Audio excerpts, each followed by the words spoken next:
El episodio de hoy aborda temas de sexualidad, identidad de género y comportamientos parafílicos. El contenido es estrictamente educativo y clínico, buscando informar con respeto y rigor científico. No sustituye el asesoramiento médico o psicológico profesional. Bueno, hoy vamos a meternos en un terreno de la psicología que es increíblemente complejo, fascinante y, la verdad, casi siempre malinterpretado. Totalmente. Tenemos aquí el material clínico de la semana 16 de psicopatología y vamos a usarlo para analizar 3 grandes áreas que tocan lo más íntimo de la experiencia humana: las disfunciones sexuales, la disforia de género y los trastornos parafílicos. Exacto. Y creo que nuestra misión aquí es ir más allá del tabú, ¿no? Del sensacionalismo, para entender la perspectiva clínica y sobre todo el sufrimiento que puede haber detrás de todo esto. Esa es la clave.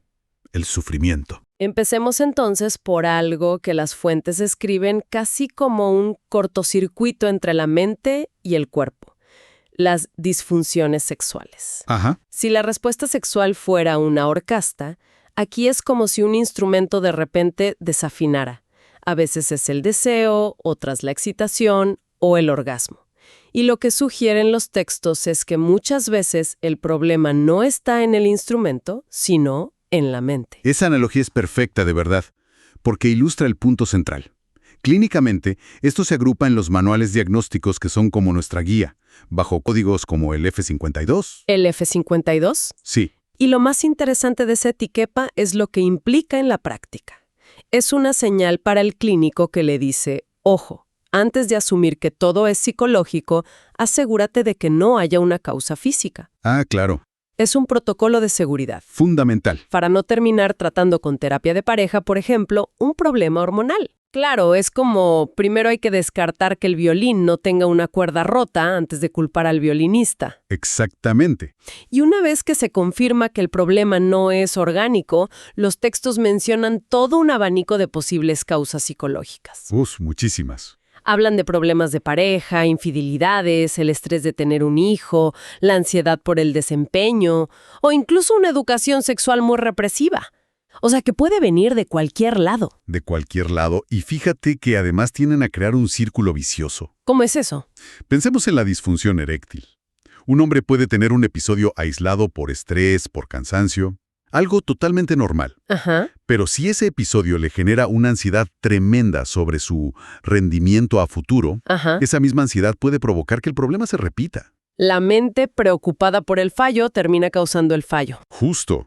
Y lo mismo pasa con la eyaculación precoz. La ansiedad por durar más puede irónicamente acortar el tiempo. Entiendo la lista de disfunciones, pero me pregunto qué tan común es que una persona tenga varias a la vez. ¿Suelen venir en paquete o son aisladas? Es una muy buena pregunta. Y sí, es como una bola de nieve. Es muy común verlas combinadas. Claro, me lo imaginaba. Por ejemplo, el trastorno de dolor genitopélvico en las mujeres, lo que antes se conocía como vaginismo, donde hay un dolor muy intenso en la penetración, Sí. ese dolor, o incluso el miedo al dolor, lógicamente puede apagar por completo el deseo sexual. Por supuesto. Entonces, lo que empezó como un problema de dolor se convierte también en un trastorno del deseo sexual hipoactivo. La mente y el cuerpo están tan conectados que un problema en un área casi siempre salpica a las demás. Y la terapia se enfoca en desarmar esa bola de nieve, entonces. En romper ese ciclo de ansiedad y respuesta física. Exacto. Esta conexión mente-cuerpo es central, clarísimo. Pero ahora las fuentes nos llevan a un escenario donde esa conexión se pone a prueba de una forma mucho más existencial. Sí. ¿Qué pasa cuando la desconexión no es con el placer, sino con la identidad misma? Hablemos de disforia de género. Sí, y aquí es crucial ser súper precisos con las palabras. La disforia de género se define como ese malestar, un malestar emocional profundo y persistente. Profundo y persistente. Eso es. Y viene de una incongruencia entre la identidad de género de una persona, o sea, cómo se siente y se sabe que es por dentro, y el género que le asignaron al nacer. Entiendo. Pero lo que es realmente clave aquí, y que los textos subrayan, no es solo la definición, es el cambio de paradigma. El problema clínico ya no se ve como una confusión de la persona, sino como una angustia real. una angustia real y legítima causada por ese desajuste. Y el foco terapéutico se mueve del ¿qué eres? Al ¿cómo te sientes? Y cómo aliviamos ese sufrimiento. Y eso lo cambia todo. Eso me lleva a una duda que seguro mucha gente tiene y que el material aborda. ¿Cómo se distingue esta angustia tan profunda de la exploración normal de un niño? Claro. Por ejemplo, un niño que se prueba los tacones de su mamá o una niña que prefiere jugar al fútbol. ¿Dónde está la línea? Esa es la pregunta del millón. Y la diferencia es fundamental. Una cosa es el juego de roles, la imitación, la exploración, que es una parte sanísima del desarrollo. Ajá. Y otra muy distinta es la disforia. La fuente lo describe como una profunda alteración en el sentimiento normal de masculinidad o feminidad. No es un juego pasajero. Para nada. Es una convicción interna, persistente, insistente, que además viene acompañada de una angustia muy significativa. Un niño que juega a ser princesa no necesariamente tiene disforia. Claro. Un niño que llora y dice con angustia, yo no soy un niño, soy una niña, de forma constante, durante meses, y sufre por ello, está expresando algo mucho más profundo. ¿Y esa angustia? Si no se escucha, si el entorno la invalida o la castiga, me imagino que las consecuencias pueden ser terribles. Devastadoras. Las fuentes son clarísimas en esto. El apoyo familiar y social es el factor protector más importante contra la depresión, la ansiedad. Wow. Y la ideación suicida en personas con disforia de género. Lo que a menudo causa el mayor daño no es la disforia en sí, es el rechazo, la invalidación, la soledad. El entorno puede ser el veneno o la medicina. Exactamente. Cuando una familia apoya, aunque no lo entienda del todo al principio, le está diciendo a esa persona, tu ser es válido, tu sufrimiento es real y no estás sola. Ese mensaje puede literalmente salvar vidas. Entonces, si el objetivo no es curar la identidad de la persona, ¿cuál es el enfoque del tratamiento? ¿Qué se busca en la consulta? El objetivo es uno, reducir la angustia y ayudar a la persona a vivir de una manera que sea coherente con quien es.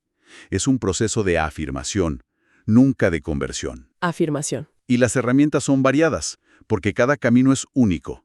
Puede incluir consejería psicológica, apoyo para la transición social. ¿Qué sería la transición social? Es usar el nombre, los pronombres, la vestimenta que se alineen con su identidad. Y para quienes lo deseen, también hay tratamientos médicos como terapia hormonal o cirugías de afirmación. Se trata de alinear el cuerpo y la vida social con el ser interno, para que la persona pueda simplemente ser. Hemos hablado de la intimidad en el placer y en la identidad, temas de una vulnerabilidad enorme. Y ahora las fuentes nos llevan a un área que a menudo se trata con morbo, con sensacionalismo, las parafilias. Sí. Para empezar, ¿qué es exactamente una parafilia, desde la perspectiva clínica? Y más importante, ¿cuándo se convierte en un trastorno parafílico? Claro. Una parafilia, en términos sencillos, es un patrón de interés sexual intenso y recurrente. ¿Ok? Hacia objetos, situaciones o personas, digamos, atípicas. Por sí sola, una fantasía inusual no es un problema clínico. ¿Y dónde está la línea roja? La línea roja que lo convierte en un trastorno parafílico se cruza cuando se cumple al menos una de dos condiciones. Primero, que esas fantasías o impulsos causen un malestar clínicamente significativo en la persona. Ok, que le genere angustia. Exacto. Y segundo, y esto es crucial, cuando la satisfacción de ese impulso implica el daño o el riesgo de daño a otras personas que no dan su consentimiento. Para entender el espectro tan amplio que esto abarca, las fuentes proponen un contraste muy interesante.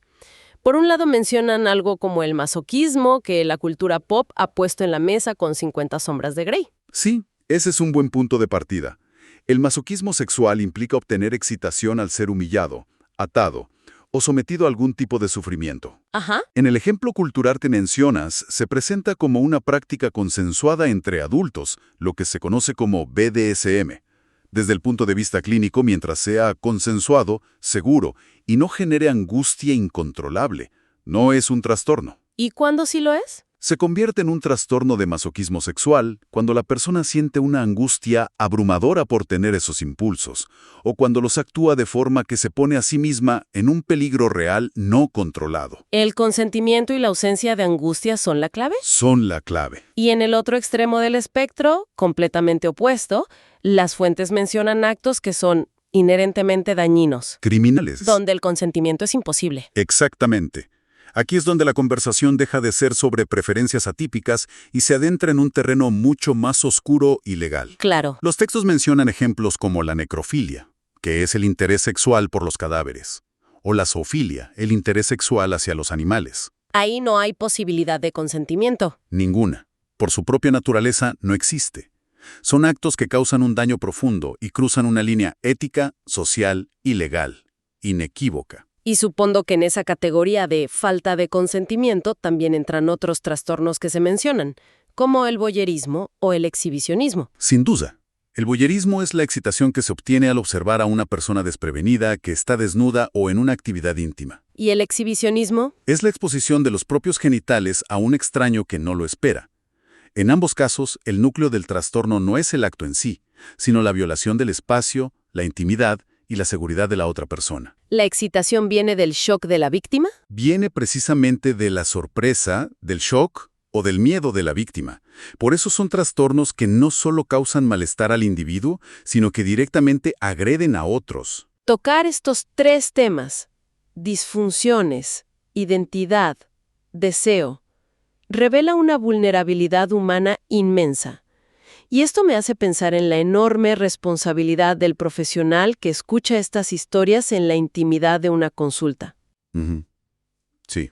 Las fuentes cierran con una reflexión muy seria sobre esto, sobre la ética del terapeuta. Sí, es un punto que no se puede subestimar. El espacio terapéutico es, por definición, un lugar de una intimidad y vulnerabilidad extremas. Claro. Las fuentes son muy claras. Un profesional que cruza la línea, que se mete con un paciente, no solo comete una falta ética gravísima, sino que pervierte, destruye el propósito mismo de la terapia. Es una traición a la confianza. La máxima traición. La relación terapéutica está diseñada para ser un espacio seguro. Aprovecharse de esa vulnerabilidad es terrible. Es una idea que viene de lejos, ¿no? Recuerdo haber leído que el propio Freud hablaba de la regla de la abstinencia, Correcto. que en esencia significaba que el terapeuta no debe usar al paciente para satisfacer sus propias necesidades. Exacto. Y esa idea sigue siendo la piedra angular de la ética profesional hoy. Es natural que en una relación tan intensa surjan sentimientos. El paciente puede desarrollar emociones hacia el terapeuta. Se llama transferencia. Ajá. El trabajo del terapeuta no es corresponder esos sentimientos, sino entenderlos como parte del proceso del paciente. Mantener la barrera profesional con firmeza. Y usarlo para ayudar. Para ayudarle.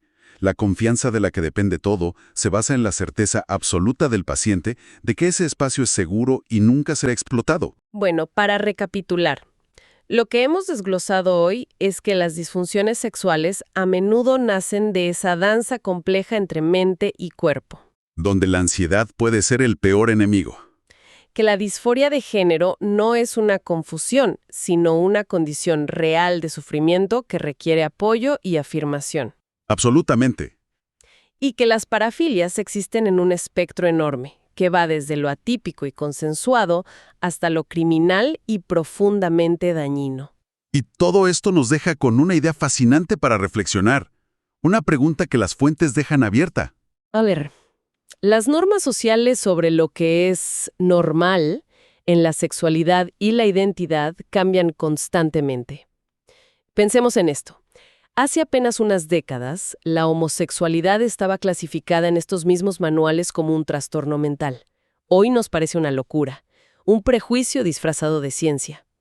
La gran pregunta que queda en el aire es, ¿qué de lo que hoy etiquetamos como disfunción o trastorno parafílico podría ser visto en el futuro simplemente como una variación más en el infinito y diverso espectro de la experiencia humana? ¡Wow! El gran reto para la psicología, ahora y siempre, será diferenciar el sufrimiento clínico genuino del juicio cultural de nuestra época.